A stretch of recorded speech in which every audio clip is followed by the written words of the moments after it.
It was a quiet morning in downtown Chicago when billionaire entrepreneur Richard Harlan stepped out of his penthouse, ready to start another normal day. But nothing about what happened next was normal. Within minutes, Richard found himself seconds away from death, trapped in a burning car after a freak crash on Lakeshore Drive. With traffic frozen and no help in sight, it seemed like the end. That's when a mysterious teenage boy appeared out of nowhere. No one saw where he came from. No one even got his name. But in less than a minute, he shattered the window, dragged Richard to safety, and vanished into the crowd before anyone could say thank you. Security cameras captured only part of the rescue. No ID, no leads. Just a blur of movement and a hooded figure running off into the chaos. The media called him the ghost hero. Richard, shaken and grateful, launched a citywide search to find the boy who saved his life. He offered a $1 million reward, hired private investigators, and even went on national TV. But nothing, no trace, no clue, as if the boy had never existed. Why would someone save a life, then disappear forever? Was he hiding something? Running from someone? Or was this part of something much bigger? Richard became obsessed, and the deeper he dug, the stranger the story got. Witnesses claimed to have seen the boy before, at other accidents, at the scene of emergencies. Always helping, always gone before the sirens arrived. Who was this mysterious boy?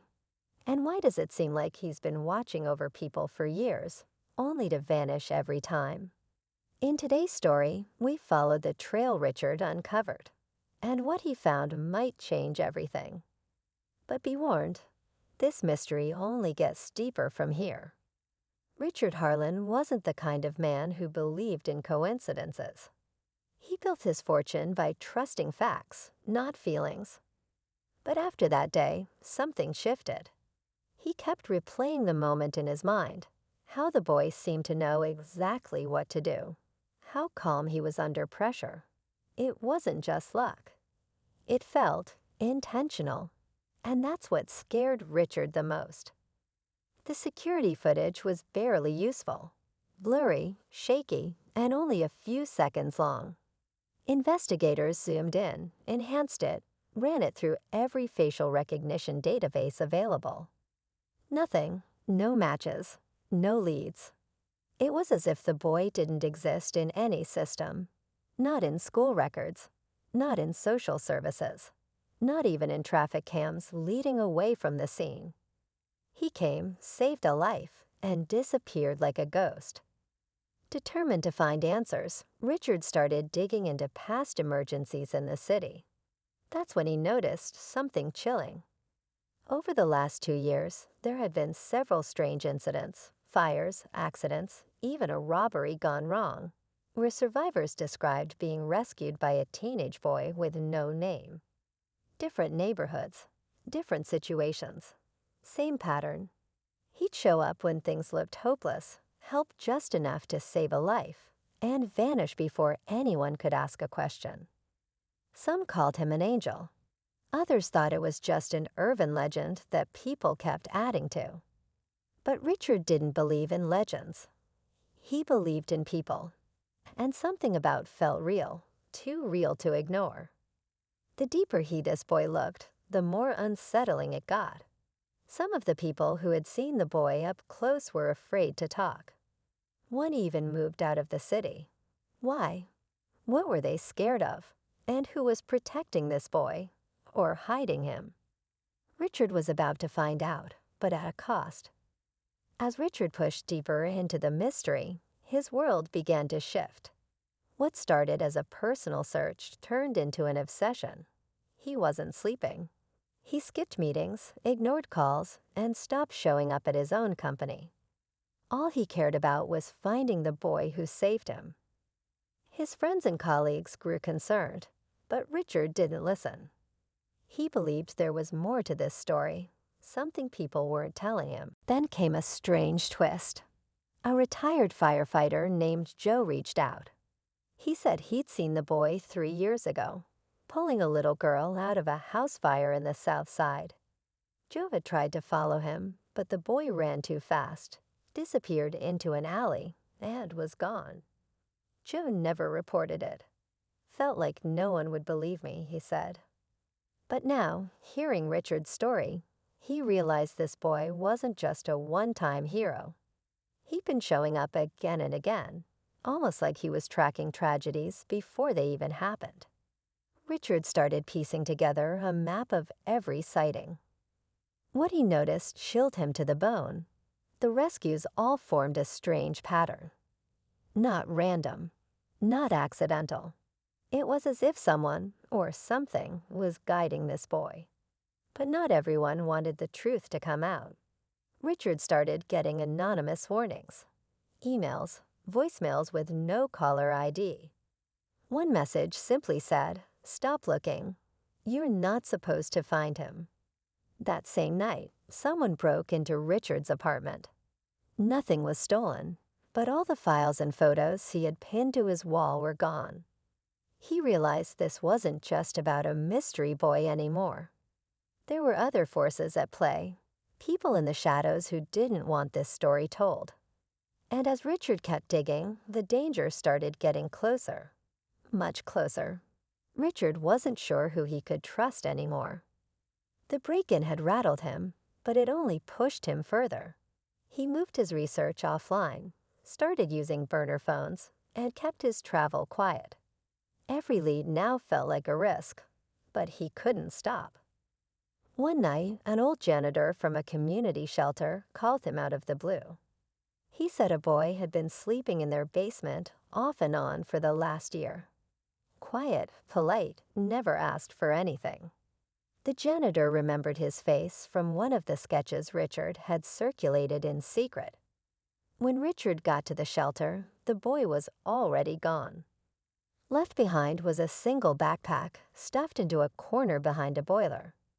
Inside were a few changes of clothes, some old books, and one thing that made Richard's heart pound, a newspaper clipping about his own car crash. The headline circled in red ink. Below it, a note scribbled in messy handwriting. "I'm sorry, I had to help." It was the first real sign. Proof the boy had seen the headlines, knew who Richard was, and had been watching. But why hide? Why stay in the shadows? Richard took the bag and left quietly, not telling anyone. He didn't want the wrong people getting there first. But someone was already following him. On his drive home, a black SUV tailed him for miles. No plates, no windows rolled down. When he sped up, it did too. Richard knew it wasn't the police. This was something else. He ducked into a tunnel, pulled a fast U-turn, and managed to lose them. For now. That night, Richard finally admitted it to himself. This wasn't just about a boy who saved a life. It was about something bigger. A secret someone was willing to bury. At any cost. Just when Richard thought he was getting closer to the truth, the story took another unexpected turn. A private message appeared on one of his encrypted phones. No number, no sender. Just a short video file. He hesitated for a moment, then hit play. What he saw made his blood run cold. The footage showed the mysterious boy standing on a rooftop, staring directly into a security camera. He didn't speak, didn't move. Then he raised a hand and pointed, right at the lens. Right at Richard. The timestamp. It was recorded that same morning. How did the boy know where he was? Why send the video now? And more importantly, who had access to that camera? Suddenly, it wasn't just Richard searching anymore. The boy was watching him back. Maybe he had been all along. The realization hit hard. This wasn't a one-sided story. It was a game of cat and mouse, and Richard wasn't sure who was who anymore. Then came the second shock. Richard received a call from a woman named Lena, an investigative journalist who had been digging into secret medical trials in the city. She claimed the boy was connected to something buried deep in a government file, part of a discontinued experiment involving children with unusual reflexes and heightened intuition. Lena had been trying to expose the program for years, but had been silenced at every turn. She sent Richard one final warning before the line cut out. You're not just chasing a mystery. You're stepping into a cover-up. That's when everything started to unravel. Files disappeared from Richard's cloud storage. His accounts froze. Someone had flipped the switch.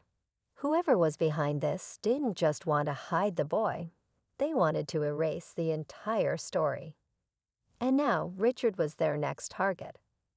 It all came to a head on a rainy Thursday night. Richard got a call from Lena. Only this time, she didn't sound rushed or afraid. "Meet me at the old train yard," she said. "Come alone." With nothing left to lose, Richard drove through the storm, heart pounding. He had a feeling this was it, the moment everything would finally make sense. When he arrived, the place was nearly pitch black. But standing under a flickering light was the boy. Not a myth, not a ghost.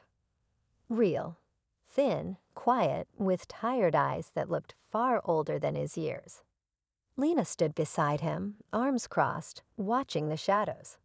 She explained everything in a low voice.